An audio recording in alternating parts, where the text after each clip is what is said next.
Black and White Sessions. We are super excited today. I'm personally beyond excited to have the incredibly talented and beautiful Paulette McWilliams. Oh, thank you so much. How are back you? At you. I'm great. I'm really great. I just think this is such an awesome thing that you're doing. And if anything, I would like to see it just bring more of us together all the time. You Yeah. know? Yeah. I love this. We have been talking now since season 1. Yes. You and I have formed a great email friendship. Yes, exactly. And I am so glad that we connected, and I have been dreaming of having you here and it actually coming to pass. Yes, yes. And I'm going to dive in because there's so many things I want to talk to you about. Sure, sure. I knew your name, obviously, for various reasons from different singers in Los Angeles telling me, Paulette McWilliams. I'm like, yes. I was like, and then I was telling you, I looked back because I thought, I think I saw her in concert with Luther Vandross. Like, and then I went to find out that you'd been with him forever and ever and ever and ever. Yes, yes. So that would make sense. Yes. So let's start with Luther because I feel like there's so many things that are amazing about your career. But the reason I want to talk about Luther is because it was a big chunk of your life. It was a big chunk, and even though I sang with other singers and recorded with other incredible artists in the interim, you know, when we weren't on tour, you know, Luther was the mainstay of my life musically. And he was your friend. And he was my brother and my friend, and he still is. I speak to him because we used to laugh about things. And we met when I was a harlot with Bette Midler, and Luther was singing behind the curtain. Oh, that is yes, awesome. And he was behind the curtain, and it was before Never Too Much came out. But he was doing other things before, but he did Bette Midler, and we had such a good time because we loved singing together. As a matter of fact, our first thing that we did together was one of the ladies from the Harlots got married. Her name was Franny. And Luther and I sang Just the Way You Are. We sang a duet together at her wedding. Well, that lady was lucky. Yeah. Franny, I hope you have that on video somewhere. Yeah, I love him. I still love him. And, you know, I was lucky enough to be part of both the core groups. There were 2 different core groups over a period of years. And I was lucky enough to be part of both, as well as to tour with him after 1984, after I sang the duets with Marvin Gaye on his last tour. So Luther called me and said, Letty, you got to come and sing with me on the road. So I did. And tell me, because you were explaining to me a little bit that there was a season of that where you would be in with the band. Oh, yeah. And not on the stage with the other girls. Right. I was, they called me the pit girl because I was, you know, I'm thinking about, someone told me I should write a book, but I was the girl that was in the back in the booth in the dark, you know. I was sitting with the band. I was in the pit and covering the vocals while the girls were out there in front with their big ball gowns while Lisa Fisher and Ava were, because Luther loved, you know, the fact that they were tall so that it can kind of match his height on stage. Yes. Because I'm 5'3". And he loved that, and they were awesome. And I loved sitting there with the band because I felt like I was part of the band. I love, you know, I'm not a diva. I'm very much one of the guys. I mean, I'm completely heterosexual. I have nothing against anything, but I love being with the guys and singing with the band. You're just doing the good work with the band there. Yes. That is so Those fascinating. are my guys. Yes, you really should write a book. Yeah, because even just lots of stories. I mean, you know, because before Luther, I was solo singing for Quincy Jones. Yeah, so how did so tell me how did the Quincy Jones connection come? Because obviously, were you living in New York at the time? No, the Quincy Jones thing happened while I was still in Chicago with Rufus. Actually, a little bit after Rufus, very quickly, I had met Phil Upchurch when I was a teenager. And he was a lot older. Anyway, I met him, and he's the one that introduced me to Donny Hathaway, so I would jam with Donny Hathaway at Ratso's on the north side. And Donny and Tennyson Stevens wrote this song, and Phil Upchurch gave it to me. We went in the studio, recorded like 3 songs, and one of the songs that Quincy really loved called Talleyrand. Anyway, Quincy heard it. Phil Upchurch sent him the tape. Quincy heard it the following week. I was on my way to L.A. to be part of the Body Heat tour to sing solo for Quincy. And What? he introduced me. I actually wrote the Mellow Madness title track with him, with Quincy Jones. Wow. Yeah. Wow. Yeah. That is remarkable. He introduced me, yeah. So I'm like reading your bio and I'm like, you sang background vocals on Don't Stop Till You Get Enough? Yes. Really? That's, like, yes. That's, Don't stop till you get enough. Yes. like, that's pretty insane. Yeah. Quincy called me for that, actually. Yeah. It's so good that you knew him. Yeah.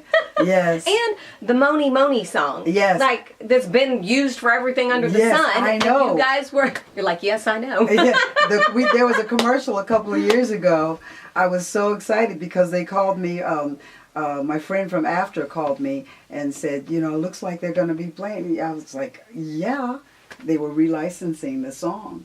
And Stephanie Spruill, my friend Stephanie Spruill called me for that, you know. Wow. And we did it for Giorgio Moroder with Billy Idol. It was Billy Idol, of course. Right. And that song has been in movies and it's been everywhere. like Don't Stop Till You Get Yes, Enough. that's right.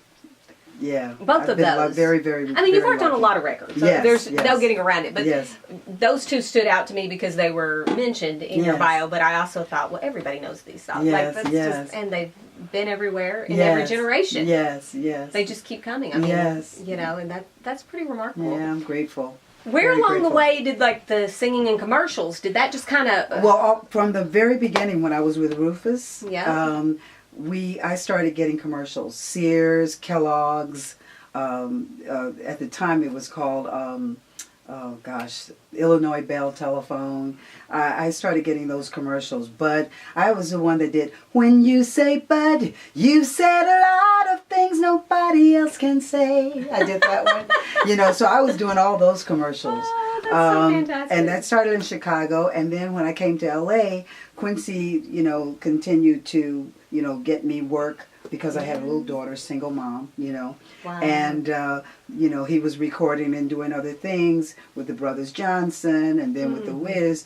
So he was making sure, doing everything he could to help me to get jingle work. And it was so amazing because I love jingle work because it pays for just a little bit of time. That's right. You get paid over and over and over. So I love doing jingles because it allowed me the time to spend with my daughter.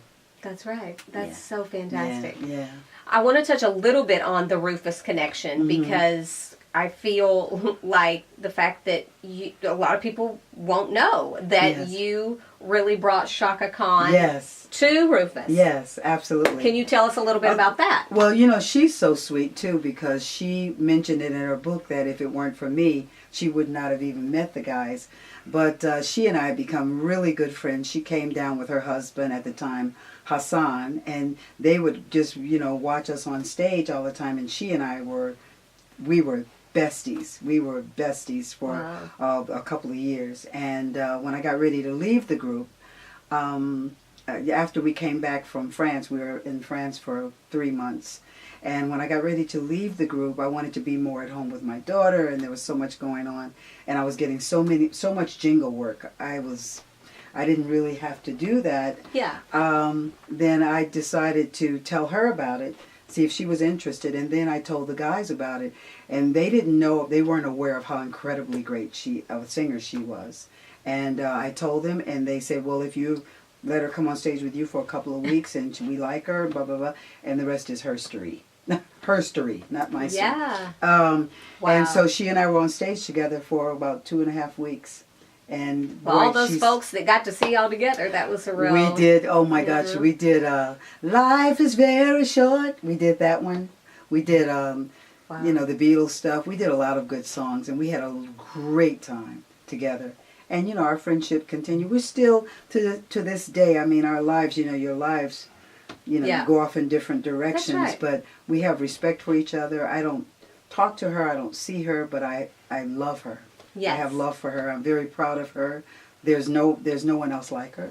Yeah. You know, and I've always felt that way. I've always felt that as singers and vocalists, we should always help each other, you know, and push each other. And I've done that all through my life, you know. A lot of singers that I can tell you that are singing with different very famous artists, I've pushed them to do what they're doing and help them in different ways.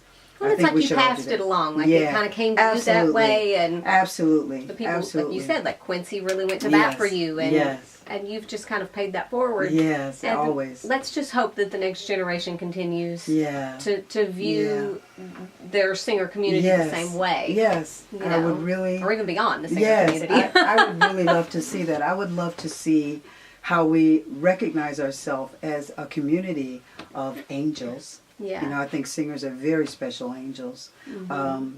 You know, because we carry our instrument with us. We don't have to carry it.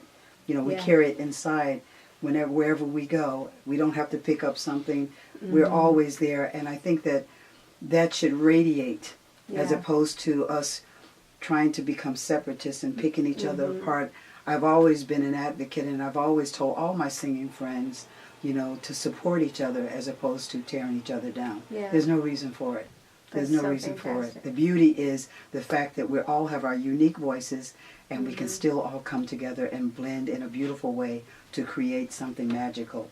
So I wish every singer would get that. Yeah. You know. That's right. Matter of fact, I'm doing something coming up with a few jazz singers. Oh, great. I'm doing Vitello's. We're doing a series called Vocal Mania, and I'm going to be singing with Sarah Gazaric, Denise Donatelli, and Claire D. You know, so a lot of us singers are coming together now to just support each other on stage. I love it. And it was my idea. I've always done stuff like that. I love it. Yeah, I think we should. Well, I just cannot tell you how thankful I am that you have joined us and become a part of our Black and White Sessions family. Oh, I'm so grateful. We are just thrilled to have you, and we thank you for all that you've done for singers for generations now, and for your own career that you just keep going and going. We're inspired by you. Yes, thank you. And we wish you all the best. I thank you so much. And one other singer I want to mention who is my dear friend who's out here, Lynn Davis. She's just a brilliant person and a good soul. And we're good friends as well. Okay. So there's a lot of great singers out here. I know you know. Oh yeah, there's I know so many. you know. Like I said, we could keep going on for years. We could go on forever. And let's talk. I mean, then don't start talking about the guys because that's a whole nother whole. We'll have to bring you back to do a separate interview so that we can just keep going and talking. I would love it. I would love it. Thank you, Paulette. Thank you so much. We love you. Thank you so much. Thank you. Right. I appreciate it. Bye, you guys. Bye. Thank you.